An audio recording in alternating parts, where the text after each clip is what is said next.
So I recently wrote an article on my blog about how I've come around on the Star Wars prequels.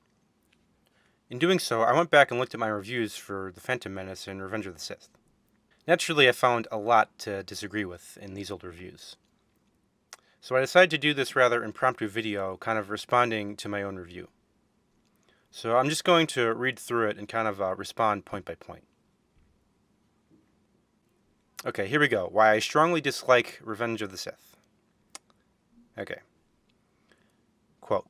So a lot of people I know seem to like the third Star Wars prequel. Well, I mean, yeah. I'm not sure why that surprises me. Okay. Some even rank it up there with the original trilogy. But personally, I'm not so fond of it. As I recently had the pleasure, I put this in quotes, to rewatch it, I decided I'd write this review. Hopefully, it will help to convey why I dislike it. Okay, so let's see what I have to say here. Quick note, this review will be somewhat fastidious, but I mean no offense to those who enjoy this film, and of course, this is all my personal opinion. I guess I just felt I had to preface with that. Okay, so this is where the actual review starts, I guess. Let me start by quickly going over my biggest issue, not only with this film, but with the prequel trilogy as a whole. The concept that Anakin is the chosen one. Again, this is in quotes. Okay, let's see what my issue here is. I have the same problem, though to a lesser extent, with The Dark Knight and Man of Steel. Okay? Instead of focusing on the personal struggle of our character, be he Anakin Skywalker, Kal-El, or Harvey Dent, these films try to make us care about them by telling us that they're somehow important, quote-unquote, to the world of the film. Maybe it's partly a taste issue, but this always turns me off. Okay, so I still think this applies to Man of Steel, but it doesn't apply to the Star Wars prequels at all. We definitely see Anakin Skywalker go through various personal struggles in each film.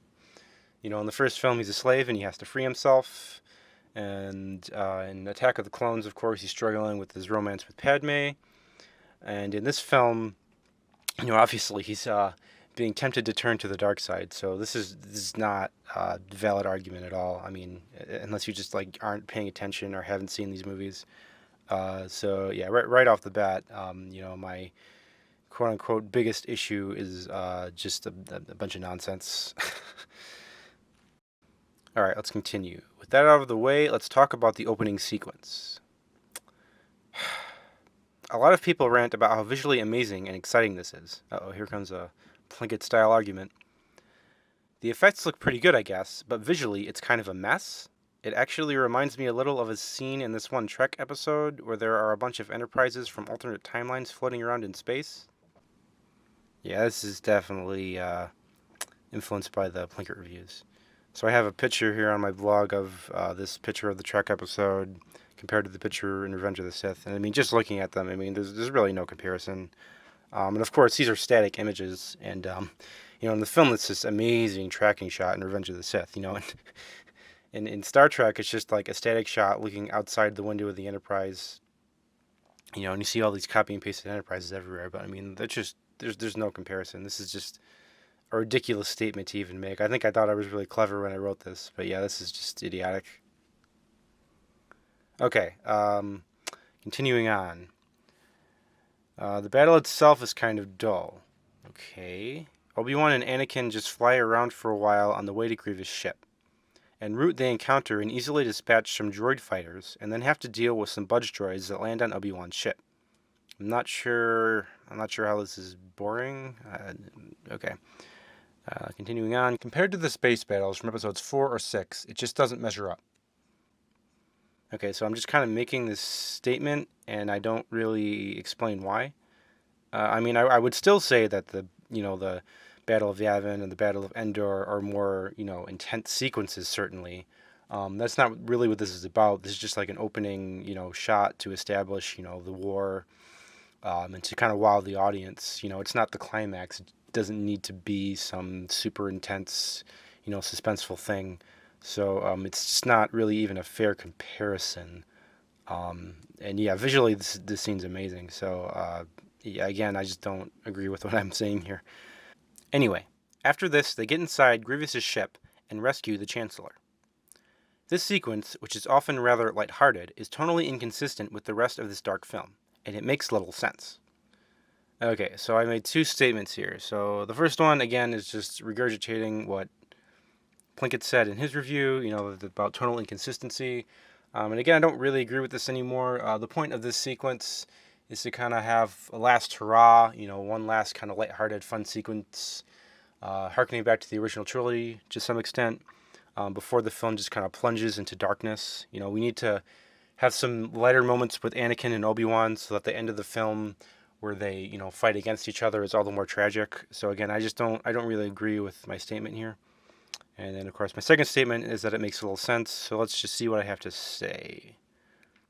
Why would Palpatine, the supposed mastermind, come up with such a risky scheme to get rid of Dooku? What if Anakin was killed by Dooku? What if the whole ship was destroyed and Palpatine got killed? It comes awful close. And why are the Republic ships firing on Grievous' ship if they know that the Chancellor is on board and that the Jedi are trying to rescue him? Okay, so there's a lot to cover here.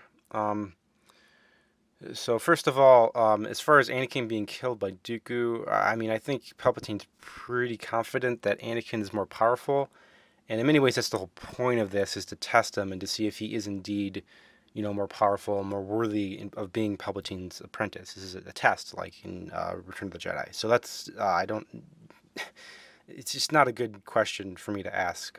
It represents a fundamental misunderstanding of this whole sequence.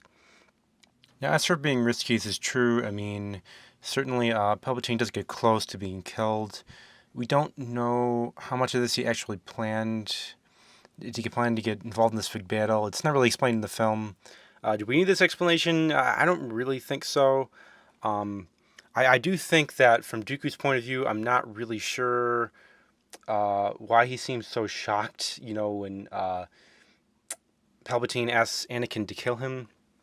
Just because, he must have been able to kind of sense what was going on here. And certainly, I don't know, like, from his perspective, what he thinks Palpatine is trying to accomplish. So I think there are some holes here. It's not a huge problem, but, I will give myself in the past that. As for the Republic ships, if I remember correctly, they don't start firing on this ship until it starts firing on them, and they kind of have to retaliate just to defend themselves. This is a big chaotic battle, and they're not in contact as far as we're aware with Obi-Wan or Anakin, so they can't really know if they've gotten off the ship. So I don't really have a huge problem with that. Okay, let's just finish this paragraph here. I will admit, though, that I enjoy this scene despite its many flaws. Okay, that's good. At least it's a little suspenseful, and there's a sense of fun. Kind of contradicted my earlier statement there. But whatever. Okay, continuing on. And this brings me to the first major problem with the film as a whole. I thought I already talked about the major problem, or the biggest problem, but okay, let's continue. Okay, aside from a little dry humor from Obi-Wan, there's almost no levity after this scene. So again, this is me talking about tonal consistency. I'm saying, well, there was all this comedy in the opening, we need more. Again, I don't really agree with this, but let's continue. Okay, I realize that this is a dark, tragic story, but The Empire Strikes Back was dark too, and far more emotionally resonant than this film. Okay, so that's just a statement that I don't back up at all. But let's continue. But still, it managed to sprinkle humor and levity throughout the film. This is Star Wars. Let's have at least a little fun with it. I might not mind the tone as much if it was at least well made, but it's not. Okay, so again, I kind of just assert a bunch of things. It's not emotionally resonant, it's not well made. I do think I get into that a little later. But again, this is just me talking about tone. It's kind of just me creating arbitrary standards. Oh, it's Star Wars, it has to have comic relief. And again, it does in the opening scene. That's kind of the whole point. The opening is more lighthearted, and then the rest of the film is really dark. This is a tragic story. It needs to be dark. The Empire Strikes Back was dark, but it wasn't like a tragic, story about a person losing his soul. So, this is just not a good argument. All right, let's see what else we have to say here. Like the other prequels, this film contains many inconsistencies with the original trilogy, and continues to mess with the mythology. Okay, I guess I don't explain how the other films do this, but let's continue.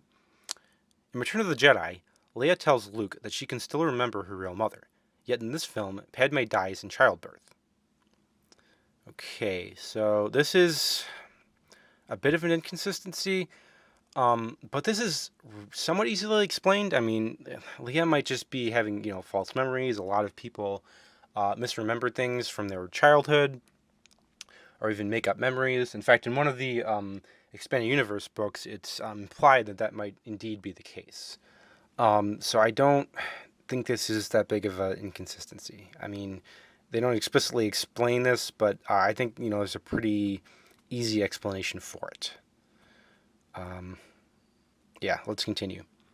Okay, we also find out that Chewbacca knew Yoda. Question mark, question mark, question mark. And like the revelation that Anakin built C-3PO, this just feels strange and forced.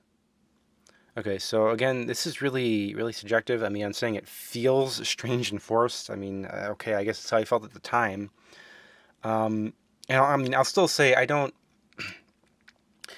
necessarily know how much I like the idea that, Chewbacca was this, integral part of Wookiee society before, the Empire came around. Like, when you're watching the original trilogy, you don't get the feeling that he has some kind of complicated backstory. But I mean, he's really a quiet, kind of guy, and you don't know much about him, so I don't really think this is, an inconsistency in any way. And as a matter of personal preference, I might not love it, but I mean, again, this is George Lucas's story, and he can do what he wants with it, so not a very valid criticism. Okay, finally, I say, to add insult to injury, there's more mention of midichlorians. And of course, this infamous scene, which has come to represent the fan reaction to the prequels. Okay, and I'm talking about the Darth Vader no scene. So the midichlorian thing, I might elaborate on this more later, but again, this is George Lucas's universe, and he can do what he wants. I don't think the midichlorians ruin the Force. I have mixed feelings about them, as a concept, but yeah, I'm not gonna, say it adds insult to injury. Okay, and then about the Darth Vader no scene, I mean, there's just, I don't know why I had a problem with this or why people have a problem with this. I mean, Star Wars is often very subtle, actually, with George Lucas, but it's always had over-the-top moments. This is, reference particularly to old Universal horror films. And George Lucas has always, referenced these older, cornier kind of movies. And it's very much, what Star Wars has always been. So I don't know why this bothers people, why it used to bother me, or if it even did, if I was just, kind of going along with, popular opinion. Yeah. And again, I don't explain why these things are bad. I just, assume that, my readers are going to agree with me here. So this is really, really bad. And, with the Anakin building C-3PO thing, that doesn't really bother me at all anymore. I mean, how is it really a coincidence? I mean, if you watch the films in chronological order, especially, it's just kind of like, okay, he built this thing, and then, it went to Padme, and then eventually Bail Organa, gets both R2 and 3PO, and then, Princess Leia, who's, Darth Vader's daughter, inherits them after that, and then they go to Luke, and, and so forth. So it's not really a coincidence, it's just, it's a logical sequence of events. So that's, again, not a good argument. All right, let's keep reading through this train wreck. All right, another major problem is the acting. It ranges from the bland, cringe-worthy line delivery of Hayden Christensen and Natalie Portman to the laughably over-the-top performance of Ian McDiarmid as Darth Sidious. Oh boy. So, Ian McDiarmid was always over the top as Darth Sidious. I mean, I know I felt in this film, this is what I remember, that he was less dark and ominous because, he's... But I mean, that's kind of the point. He's revealing himself here. Like, this is not... It's not fair for me to say this. And again, Star Wars has always had over-the-top stuff. And as far as Hayden Christensen and Natalie Portman, I do think Natalie Portman, especially in Phantom Menace, struggled with her acting in this trilogy. Whether that was a result of the direction of the lines, I don't know. I'm not sure what'll happen. I think she's actually pretty good in this particular film, though. Her acting, as the series goes on, tends to get better. and it's mainly, with line delivery. I think her, her emoting and her facial expressions have always been, absolutely fine. And Hayden Christensen, I no longer have any problem with. I think he was playing, just an awkward teen in Attack of the Clones, and he does that very well. And here he feels like, a much more mature, confident guy. I mean, the lines between him and Padme are maybe a little silly, but I mean, it's supposed to be kind of this fun, flirting thing that they're doing. And I think it actually works really well. So I don't agree with this at all anymore. Okay, let's see what else I have to say about the acting. Okay, I'm going to go on about Ian McDiarmid, I guess. McDiarmid's performance is fine when he's playing the more understated Chancellor. Indeed, it's not just fine, it's actually great. But as soon as it's revealed that he, the Dark Lord, is basically... Oh, that's a grammar error there. It's supposed to say he is the Dark Lord. I guess I couldn't bother to proofread this. Okay. So as soon as it's revealed that he is the Dark Lord, it basically turns into unintentional camp. Okay. I mean, again, it's a little corny and over the top, but that's the way Star Wars has always been. I wouldn't say it's camp. I mean, it's sort of subjective, I guess. I'll move on. Sure, he was always a little over the top, but here it just becomes silly. And again, I don't use any evidence to back this up. I just assert that it's silly. Okay, whatever. Okay, continuing on. Of course, I can't really blame the actors. Okay. Blue screen backgrounds and CGI stand-ins are not inspirational settings. Here we go. So, making this dumb argument that CGI, it ruins the movies, and this is just nonsense. I mean, so many great movies have CGI and blue screen backgrounds. You can't just say that, people can't act because there's a blue screen background. This is just nonsense. Okay. So, continuing. In fact, the same day I watched this, I saw Captain Phillips, which was filmed on location and used long, uncut takes. Okay, I mean, that's a completely different kind of movie. Long, uncut takes are not a prerequisite for good filmmaking. This is just total garbage. Finally, the difference was extremely apparent. Yeah, I mean, I'd hope so. Captain Phillips is, true story. It's very much cinema verite, style, realistic. I mean, why wouldn't that be different than, a space opera? Oh my gosh, it's so terrible. Okay, let's continue. And then there's the dialogue. It's awful. Okay. There's been no shortage of criticism for Lucas's writing in the prequel, so I won't elaborate too much, but it's pretty bad. Okay. So, yeah, I mean, obviously there's been no shortage of criticism. That's certainly true. The dialogue is not the strongest suit with the prequels, especially, but with just Star Wars in general. Lucas was always more concentrated, I think, on the visual storytelling.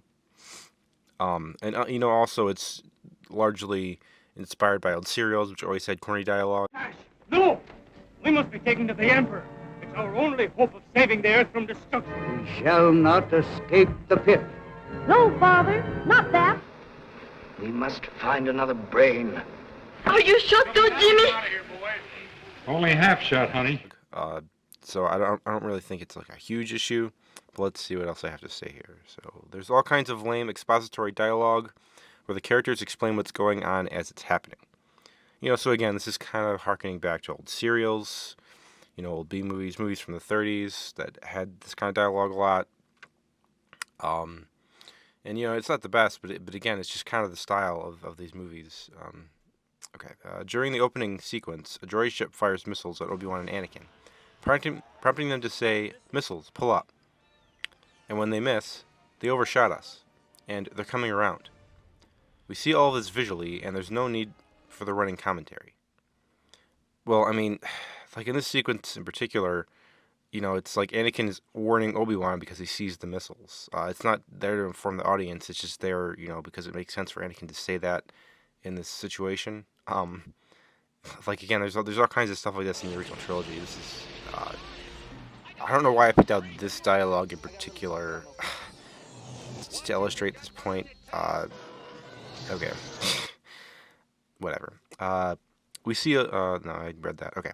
Then there's the painfully stilted romantic dialogue. Here we go. "You are so beautiful. It's only because I'm so in love." "No, it's because I'm so in love with you." Okay, so that particular exchange, actually, I've grown to quite like it. It's this sort of playful flirting between Anakin and Padme. And, it sounds like something, a real world couple might say. I mean, people aren't, Shakespearean actors in real life. They say silly, corny things sometimes. And there's an awareness in this scene between the two characters that this is sort of, again, this corny, playful flirting. And, that first line where he says, you are so beautiful. This is the first time he's seen Padme in a long time. He's been, out fighting in the Outer Rim sieges. So, this is someone who's come back from a war and seen his wife for the first time. This is not a normal reaction, to seeing your loved one. He really, really missed her. Again, and there's plenty of other movies, in situations in real life where someone might, speak and act this way. So again, there's nothing wrong with this dialogue. There are some not great lines in this movie, but this is just not good criticism. Okay, finally, the characters also often say things that make no sense. Okay, when Count Dooku walks in on Palpatine's rescue, he tells Obi-Wan and Anakin to get help. So I mean Palpatine tells him that. It's sort of confusing who I was referring to. Okay, let's see, why does this not make sense? So they're in an enemy ship carrying out a rescue mission. Does he really expect them to drop everything and come back with more men? That's actually a fair point. I mean, it's sort of a silly thing to say in that particular situation. Perhaps he thinks there's more men with them on the ship somewhere. It's not a big deal, but yeah, I mean, that could have been better, I guess. Alright, in a later scene, when Yoda confronts Darth Sidious, the Sith Lord tells them, "You will not stop me. Darth Vader will become more powerful than either of us." What does this have to do with anything? Darth Vader is in another star system. How is he supposed to help Sidious with Yoda? And why should Sidious want Vader to become more powerful? Isn't Sidious afraid that Vader might betray him like he betrayed Darth Plagueis? Well, I mean, the whole point here is that he's, going to manipulate Anakin by, potentially helping him to save Padme. So, probably just string him along as long as he can. Sidious is a pretty, overconfident person. I don't think he's particularly worried about Anakin overcoming him. He probably has backup plans for that. Now, as far as what it has to do with anything, I mean, he's just telling Yoda, like, okay, even if you beat me, Darth Vader is stronger than either of us, so I still win. He's rubbing it in the Jedi's face that I've won now, right? So again, I don't have any problem with this line anymore. Okay, let's see what else I have to say. When Anakin confronts him, he tells him he's going to turn him in right in front of his face. I realize that Anakin's supposed to be conflicted, but warning a powerful enemy about his imminent capture is a really dumb thing to do. So again, I mean, the whole point of this scene is that, Palpatine is revealing himself to Anakin. So, I mean, obviously, Palpatine knows what's going on here, and that if Anakin leaves, he might tell the Jedi. So, I mean, I guess he doesn't have to say it because it's obvious, but, I mean, this is Anakin's way of just kind of saying, no, I'm not going to go along with your manipulation. I'm going to stay true to the Jedi Code. And, of course, Palpatine doesn't do anything because he still, plans on manipulating Anakin later on. And Anakin also probably realizes that, Palpatine's manipulating him for a reason. He needs him, and he's not going to just attack him because he tells him this. Again, I mean, it's kind of a weird line, but, in this situation, I think it at least makes sense. Okay, let's continue. The dialogue isn't the only thing in the film that doesn't make sense. People's actions are often similarly lacking any sensible explanation or motive. Okay, I think I have to explain that. After attempting to kill the Emperor, Yoda just gives up. I know some say that he realizes that Palpatine is too powerful for him. I said the Palpatine for some reason. Okay, anyway, and decides to preserve himself so that he can later train someone, specifically Luke, to overthrow him. But if he can sense that, then why risk revealing himself in the first place?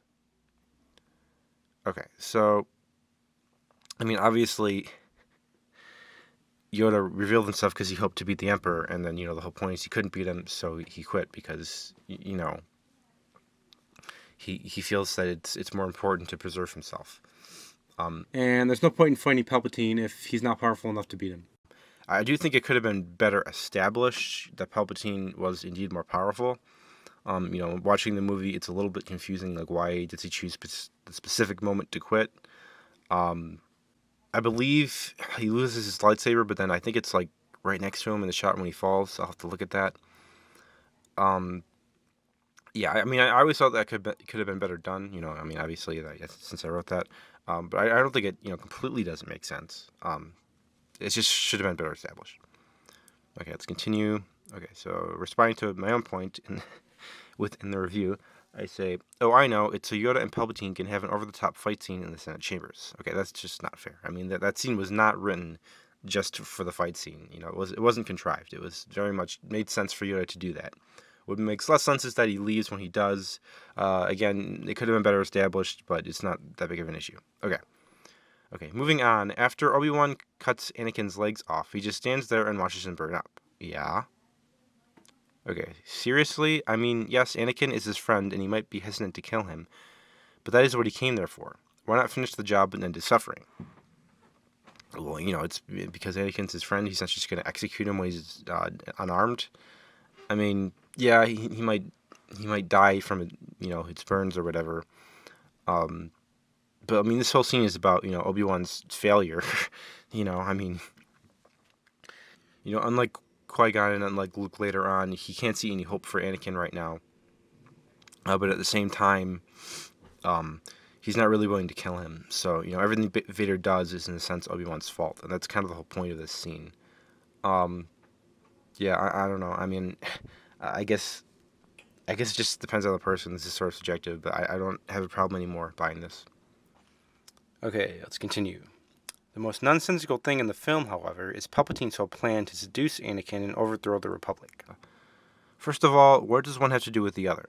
Well, I mean, he needs Anakin to, kill the Jedi.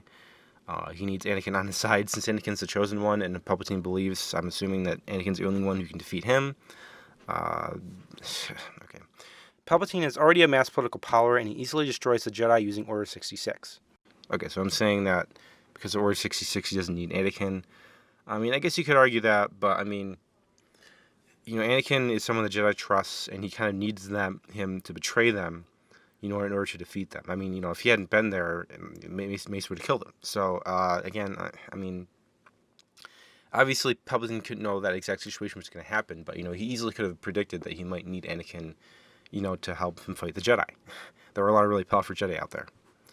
I mean, if Obi-Wan and Yoda had fought him together, maybe they would have won, but, Obi-Wan needed to fight Anakin. I mean, there's all kinds of potential things, where if Anakin wasn't there, then he might have lost. And he must have, known that going in. So I don't have a problem with this anymore.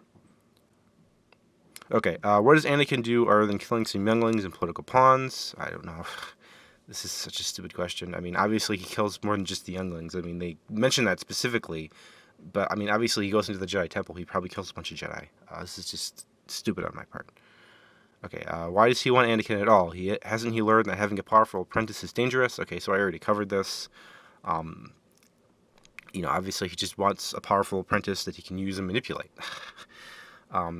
And again, if Anakin's on his side, then Anakin's just going to potentially kill him. So, this is just obvious stuff. I don't know why I was so confused. Okay. Besides this, the ways that he goes about manipulating Anakin are so obvious that it's really hard to believe that he falls for it. I mean... Okay, whatever. First he tells him to kill Dooku, who might easily have valuable information, and his only excuse is, he cut off your hand. Okay, I mean, Anakin is sort of in this scene giving into his anger in order to defeat Dooku, so he's already angry and wants to kill him. Palpatine just gives him kind of the last push that he needs. And, this isn't necessarily giving anything away, because Palpatine's not a Jedi, he doesn't have the same code. And, Dooku's a really dangerous Sith Lord, who's just captured the Supreme Chancellor, and, it's reasonable that Palpatine might just want him killed here. It doesn't necessarily mean that, Palpatine's a Sith Lord. This is not that obvious. Okay. Then, after encouraging suspicions toward the Jedi, he implies that he knows about the dark side, and tells Anakin that it can be used to cheat death at the convenient time when Anakin is afraid for Padme. Okay, so that last thing is the key word here. I mean, Anakin's afraid for Padme. That's what he's thinking about in this scene. And he's hoping that, maybe Palpatine has something that he can help him with. He doesn't realize that this is, obviously convenient timing, because he's kind of overwhelmed and, distracted with what's going on with Padme and also what's going on with him having to spy on Palpatine, and all these other things that are going on. So again, this isn't really that obvious. Okay, of course, it doesn't help that prior to this film, we've seen practically nothing of their quote-unquote friendship. I mean, their friendship was established. We didn't see them talking too much. We did a little on Attack of the Clones, but I don't really think it's needed. As long as you understand that Palpatine is sort of a mentor figure for him, which you do, then going into this film, it's fine. I mean, you see their relationship in this film. You don't need it pre-established in other films if you're exploring it in this film. This is just, an arbitrary demand on my part. Whatever. Okay. When Anakin finally does fall, the movie fails to make me believe or care about his decision. Oh boy. It seems that he's doing this at this point, not because he believes Palpatine, but because he's so desperate to save Padme. Yeah, duh. I don't know how that wasn't obvious before. Okay. Who at this point is in no danger of dying? Okay, yeah, I mean, she's not in any physical danger, but, he's had a vision that his mom was going to die, and then she died, so he has reason to believe it's going to happen again. Okay. Later, he tells her that he believes he can destroy Palpatine, and that they can rule the galaxy together. But how will that work if he needs Palpatine to save her? Well, obviously, he's just planning on using Palpatine to save her and then betraying him. This is such a stupid question. Okay. After this, he tells Obi-Wan that he now believes that the Jedi are evil. So I guess he believes Palpatine now? No.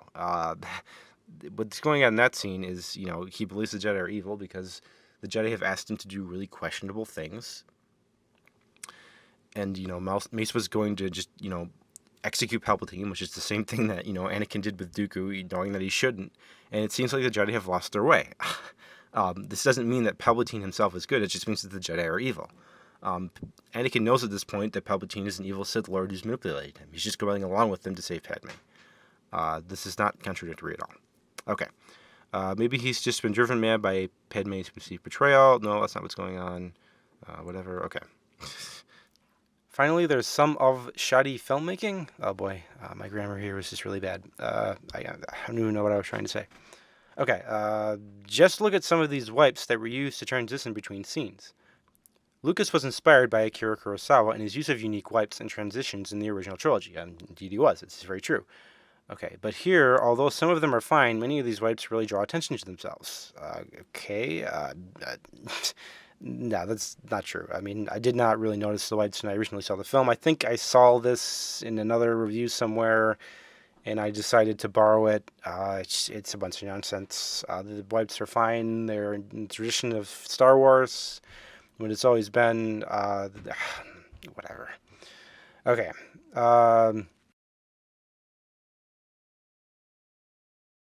There's also a lot of lazy staging and cinematography. Okay. I've already mentioned the overuse of CGI and blue screen, which makes the actor's job that much harder. That's stupid. Okay. In addition to this, many scenes are shot or played out in a way which decreases the tension and drama. Oh boy. I'll illustrate this among other things in the next paragraph. Alright, here we go. The GIF I posted here was actually pretty funny. And thus the Sith Quark 720 came to be. Okay. Revenge of the Sith contains what may be the worst scene in the entire series. After being informed of Palpatine's true identity by Anakin, Mace Windu and 3 other members of the Jedi Council go to his chambers to arrest him. After Mace informs him that he's under arrest, Palpatine declares, "It's treason then." And this is where things get ugly, and by ugly I mean incredibly stupid. Palpatine takes out a lightsaber from his sleeve, and then jumps out and executes what I can only describe as a corkscrew toward the Jedi.